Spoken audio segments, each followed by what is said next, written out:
রামনগরে অখিল গিরির প্রচারে গায়ক কেশব দে। পূর্ব মেদিনীপুর জেলার রামনগর বিধানসভা এলাকার রামনগরের একটি বেসরকারি হোটেলের সভাকক্ষে রামনগর বিধানসভা তৃণমূল কংগ্রেসের প্রার্থী অখিল গিরির সমর্থনে রামনগর বিধানসভা তৃণমূল ছাত্র পরিষদের কর্মী সভার আয়োজন করা হয়।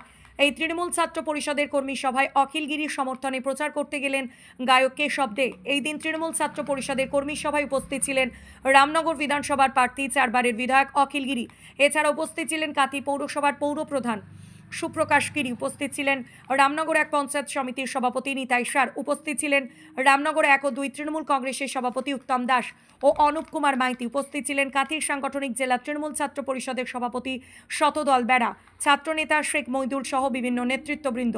এদিন তৃণমূল ছাত্র পরিষদের সদস্য উপস্থিত ছিলেন। উন্নয়নের বার্তা দেওয়া হয় মা মাটি মানুষের চলা, মা মাটি মানুষের সরকারের। এছাড়াও সাংগঠনিক আলোচনা করা হয়। উপস্থিত হয়ে গায়কের শব্দে অখিল গিরির সমর্থনে ভোট দেওয়ার কথা বলেন।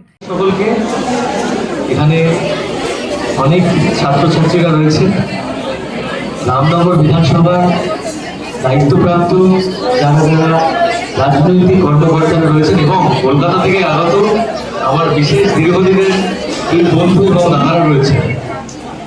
আজকে রামনগর বিধানসভার তৃণমূল কংগ্রেস মনোনীত প্রার্থী মাননীয় অখিল গিরি মহাশয়ের জন্য যে প্রস্তুতি সভা বা ভোট পূর্বে যে রণকৌশল আমাদের ব্যবহার করা উচিত সেই নিয়ে যে সভা, আপনারা সেখানে অংশগ্রহণ করেছেন।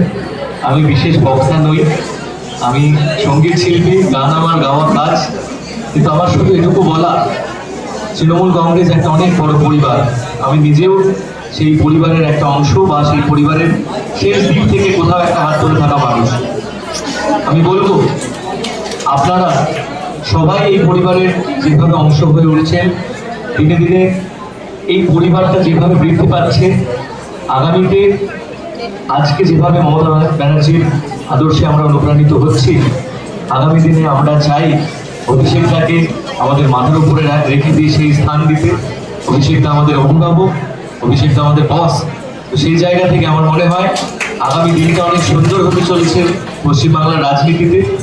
আমি আবারও বললাম যে আমি রাজনৈতিক বিশেষ বক্তা নই, আমি আমার কথায় কোনো ভুল ত্রুটি বা অসঙ্গতি হলে ক্ষমা করবেন। আপনারা সবাই ভালো থাকুন। অখিল গিরি মহাশয় যিনি আছেন তাকে কিন্তু সবাই মিলে দারুণভাবে জেতাতে হবে, তাকে কিন্তু সবাই মিলে হই হই করে জেতাতে হবে এবং বিজয়ের পতাকা কিন্তু তুলে দিতে হবে মমতা বন্দ্যোপাধ্যায়ের হাতে। Thank you. রামনগর থেকে নিজস্ব প্রতিনিধি রিপোর্ট, ডিএন আপডেট।